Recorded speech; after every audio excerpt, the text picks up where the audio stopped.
Bonjour à tous, c'est Paul Dam pour vous présenter aujourd'hui un nouveau sapin en sucette. Et aujourd'hui, je me suis demandé s'il était possible qu'il y ait un genre de communication souterraine de la part des plantes.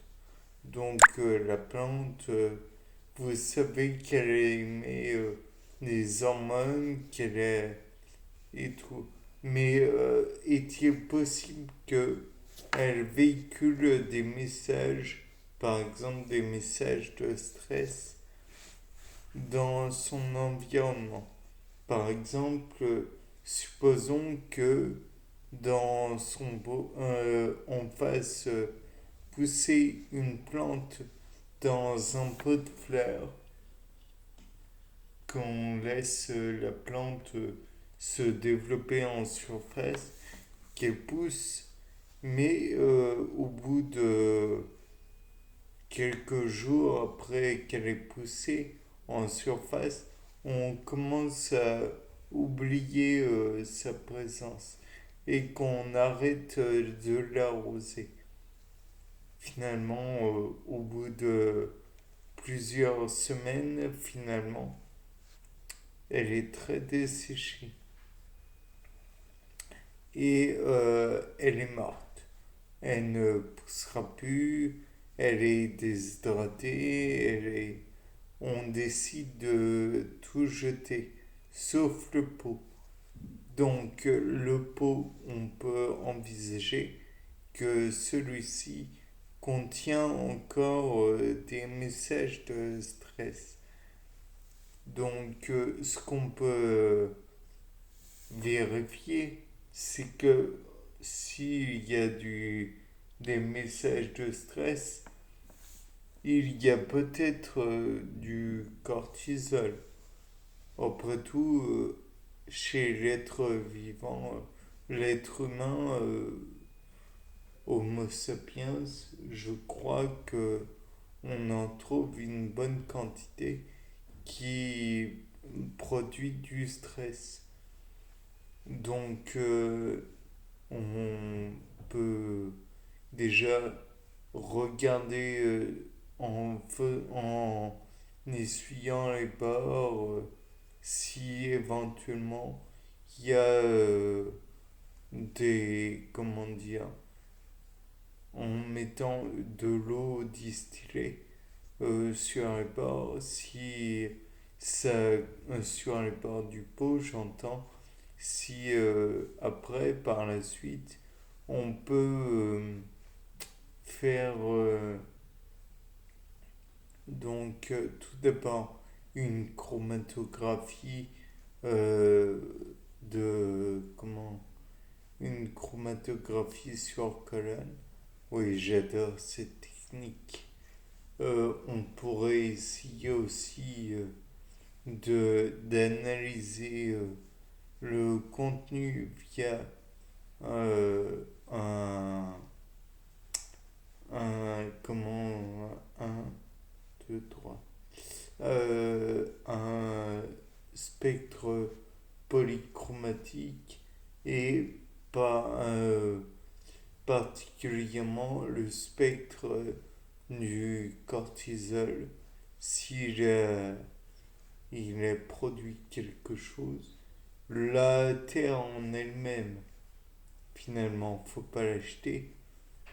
On pourrait aussi s'en servir pour faire non pas une percolation, mais la mettre dans un filtre et passer de l'eau distillée dedans.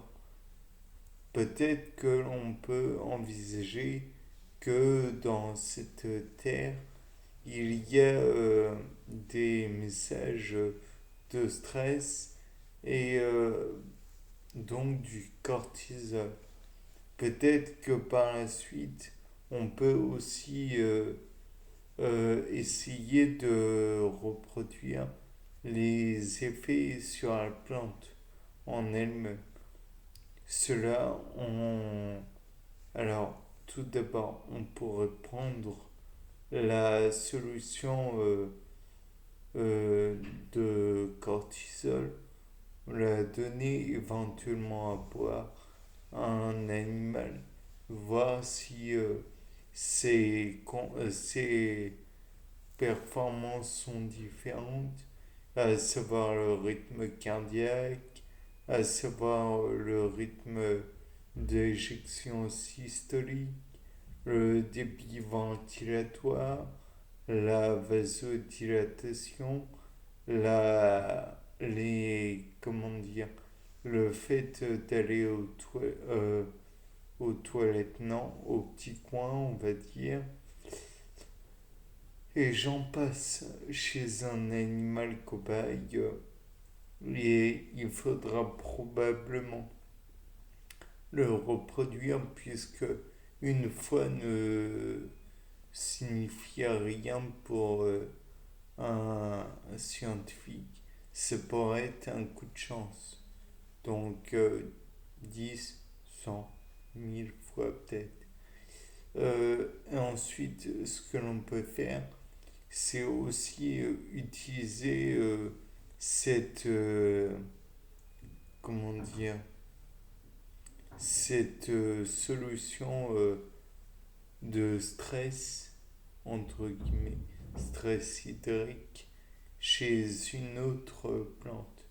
Donc l'arroser abondamment avec cette solution et ensuite, enfin, abondamment, dans la raisonnablement, mais pas trop quand même pour qu'elle ne meure pas d'un autre type de stress hydrique.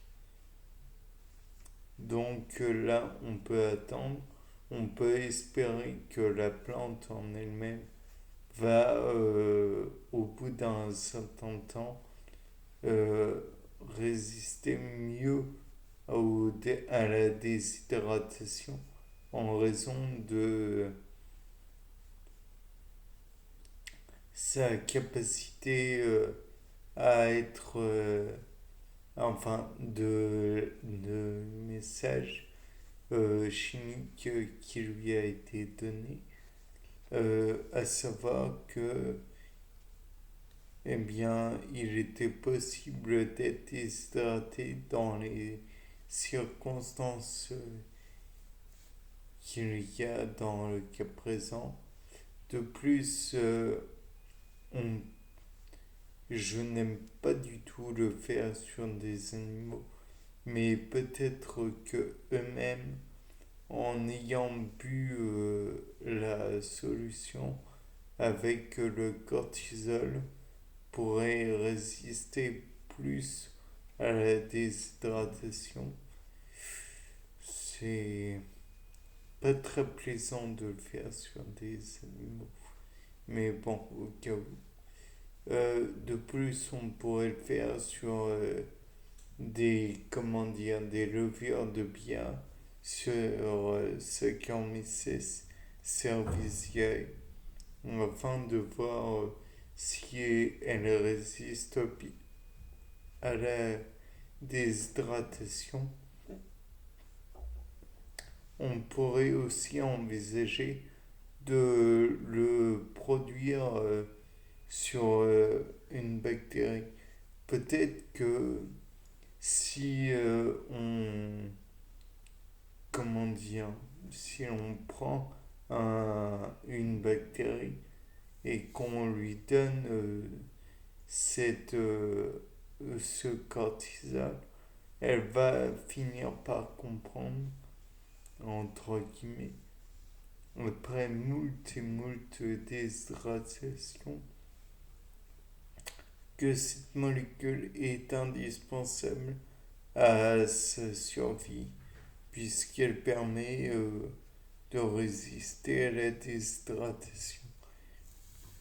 Bien, c'était Paul Dame pour un nouveau sapin en sucette. Au revoir.